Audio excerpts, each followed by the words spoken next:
Welcome back everybody to the final installment of the top brawlers and skirmishes after the skill tree.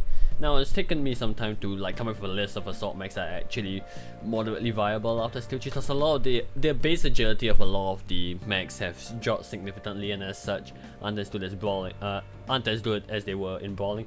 But in any case, let's just get straight on to the first mech, which I think is very good at brawling, which is the Cyclops Q.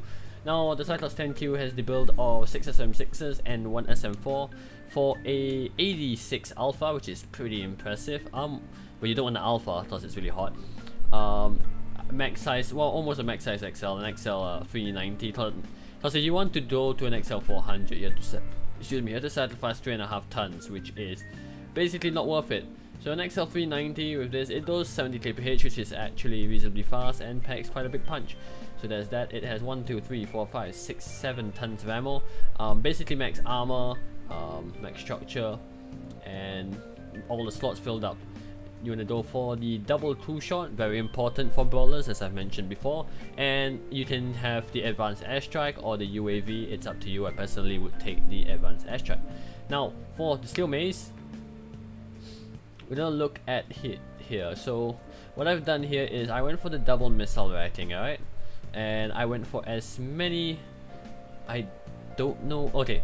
I was wondering why I went for the velocity note here, and then I remembered why. So I went for as many heat gen and cooldown notes as possible. So I have 10% cooldown, 10% heat gen, which is pretty good, and 10% range. Obviously double missile racking, very important. I only went through the missile spread note so I can avoid this two range notes to basically get to the missile racking note a lot, like for 1 point less. Missile racking, basically any mech that is ammo dependent, you want to have the ammo racking notes, is very important. There we go. This is the firepower tree. For the survivability tree, you pretty much want everything. I went for all of the structure and armor notes, so a total of 27% structure and 12% armor, ignoring the reinforced casing and shock absorbance. Wait, you did not see that. I misallocated some points. You don't want the AMS overload, shock absorption is more useful, so your point allocation is as such. And because you have a fair few heat sinks that you want to make use of, you want to go for the 8% cool run, standard fare, and then over here you want to go for the double coolant. Now if you think that if you're willing to sacrifice a few points, say of heat gen, you can go for the increased 2-shot cooldown, or you could go for more artillery. That's a total of 4 points that you want to deduct if you want all of the bonus consumables, but that's up to you. I personally just like to have double coolant in mind. So that is the Cyclops Q. The 11 A-DC is pretty much the same thing. This is the build. We have 666s, 1.4, and an AC-20. It doesn't go as fast, it only goes like 59 kph. But it's surprisingly tanky with the structured quirks, and if you go with the full armor tree as well, you are fairly tanky. I would shave a bit more armor. Like I couldn't find ways to shave armor to the point where it I had to put a larger engine inside it. It wasn't really worth it. We had to wait until light fusion engines come out before I could do something like that. So for the steel tree, it is a similar story with the what the hell was I doing here? Oh my god, I don't know what I was doing with the steel tree. I didn't think I min-maxed it yet. So I went for, yeah. Okay, so for the AC-20, because the AC-20 gets cleared out very often and very fast, something that is in the torso, I didn't really go for the ammo racking. 3.5 tons of ammo is enough for it. Your main source of damage comes from the SRMs. Since I saved that point, I can go for the double ammo racking as such. 10% cooldown, 10% heat.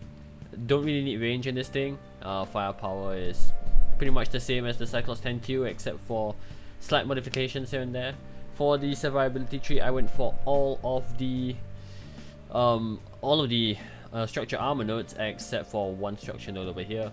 Mobility 0. I forgot to mention that for the Q actually, the Cyclops is actually agile enough that you don't need any of the mobility nodes. I've played it without the mobility nodes. It plays very well. It's perfectly fine, can twist fine, XL decel fine, all that jazz.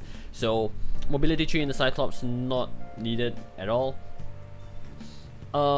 Mech operation standard fare, 8% cool run, and for here I went for the additional salvos, but you could probably go for the 2-shot cooldown. The consumable tree and operation tree will pretty much look the same for every single assault mech here that we have to recommend.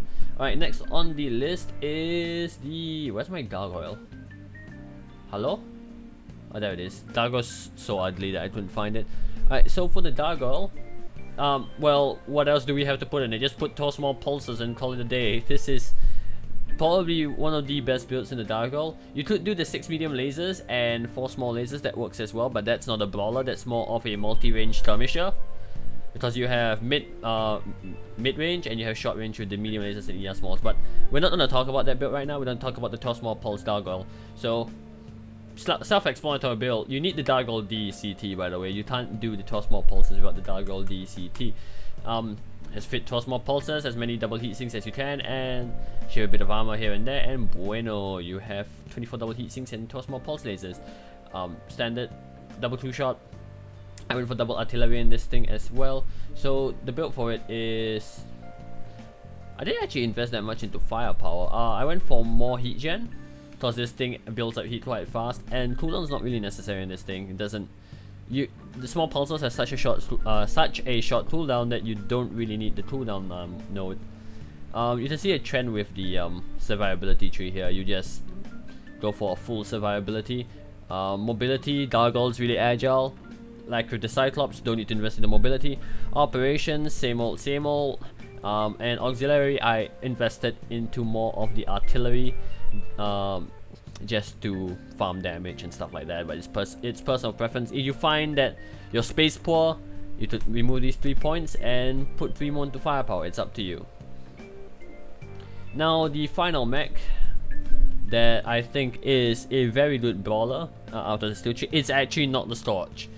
Now I'm gonna explain my reasoning for the Storch right now, since a lot of you will be asking why don't I have the Storch in the list. The Storch does pack an 88 alpha, sure, but the problem is that the Storch, it's a bit too slow to get into the fight, and it's not that tanky. Like the Storch, you don't really want to get into, like Marauder 2Cs, you don't really want to get into brawl range because their side torsos just fall off. Even with max survivability, I find the Storch way too fragile, and there's like the situations where you get into a good brawl is very hit or miss, and Storches just lose their side torsos, bam, pretty much instantly. So I liked it. Like even when you have 3 Storches, they just evaporate really fast. Like in CW, just have 3 Storches pushing in, they're gone. So I'd say the Gargoyle is a lot better in pushing than the Storch. It's also pretty slow to get into ball, like 64.8 kph. I actually swapped the build to PPC DOS because I was just not. I was really frustrated with the blunderbuss build. It didn't work out that well. So that's my reasoning for why the Storch is not on the list. I still think that the Storch is a really fun mech if you're gonna do brawling and skirmishing, but in my opinion it's not one of the best, so I'm not gonna have it on the list.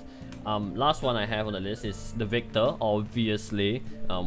Why wouldn't I have the Victor on this list? It actually got gigantic buffs with the steel tree, and when they fixed the missile pods, you could actually you can actually fire triple sixes without it staggering, which is really nice. The loadout is pretty standard. AC 20, 4 tons of ammo, triple SM6 Artemis, 4 tons of ammo, double jump jets, and an XL 360 filled up with all the heat sinks. A bit of armor shaping here and there, because this thing does a huge amount of armor twerks. It's pretty sick. So the Victor's really tanky even with an XL. Even with the, probably even when the LFE comes in, I'll still keep it with an XL engine, because I don't want it to go slower. I like my Victor going fast. That's part of the joy of it. So the firepower tree, I invested a fair bit into cooldown, because this mech is a burst DP. It's a burst damage mech, and you want, because the AC-20 and SM6 has a really long cooldown, you want to reduce their cooldown as much as possible, which is why I went for more of the cooldown nodes instead of the heat gen. It does build up heat pretty fast, especially you use your jump jets a fair bit, but I prioritize the cooldown more than the heat gen. Survivability, I went only into the easily accessible armor node, so basically went to the left side. Why do I have structure? Hang on. I might remove this node. Hang on. I need to fix that. Because if you don't have at least 5 of the structure or armor nodes, you might as well have none. So I'm gonna invest this into heat gen. We're gonna fix that real quick. There we go. So survivability node, survivability tree rather, we went into all the easily accessible armor nodes. Mobility. Now, here's a bit of a this is up for argument. Basically, the Victor, I wanted it to feel as agile as it did before the Steel Tree. And before the Steel Tree, it was super agile. Like the Victor felt so good to pilot.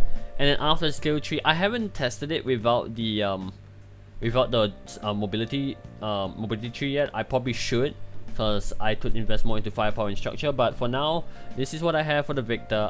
I think it suits my playing style very well, so that's why I have the mobility tree as such.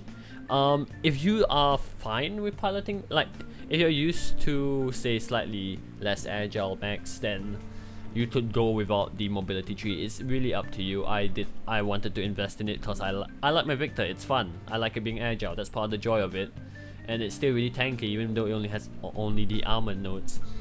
Operations standard, pretty much go for 8% cooldown, and then you go for the double cool shot. And I went for the 2-shot cooldown because the Victor, even when you flush the coolant, 50% of your heat goes down. It builds up heat really fast again, so I like having that 2-shot cooldown right here. So this was a lot shorter of a video than all of the previous Brawlers Skirmishers listing videos. English is beyond me right now.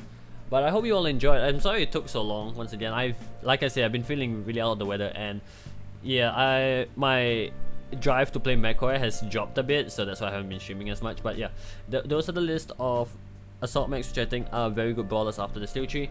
The Atlas is dead. Even though it's really tanky, it does not turn fast enough to twist its damage. Its XL D cell is garbage. It's like, what? Look at the XL D cell. It's like 6 XL, 11 D cell. That's really bad. For brawler, mobility is pretty much everything, and that's something the Atlas does not have. Beef's King Crab with the asymmetric SRM AC20 build does not work anymore because of how slow the King Crab turns. So you can't sword and board as well anymore. Spirit Bear is dead because the mask is garbage in it, 100% garbage, and the Orion 2C does its job a lot better now with the same amount of hit points basically, and probably slightly better hitboxes because it doesn't have a gigantic CT. Mauler, I never really thought of it as a brawler, and there's that. So that's my list. I hope you all enjoyed the video.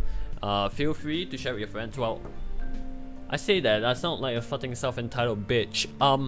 Do share with your friends if you think they will benefit from this. Like the video if you like it, dislike it if you dislike it, and comment down below your thoughts of what I said in this video, like the Atlas being dead, or how the Scorch is not as good as a brawler as I thought it was gonna be. But yeah, that's it for this video series. For those of you who've been here since the Light Mech video release, thank you for sticking around. If you want more Steel Tree mech build guides, I can provide. Just comment down below what sort of playing style you want, and whatever I can provide, because I've done a lot of experimenting with the Steel Tree, and as such I should be able to give you guys basically a general idea of how to build your mech and how to spec the Steel Tree. In any case, I'll catch you all later. Thank you all for tuning in. Bye bye.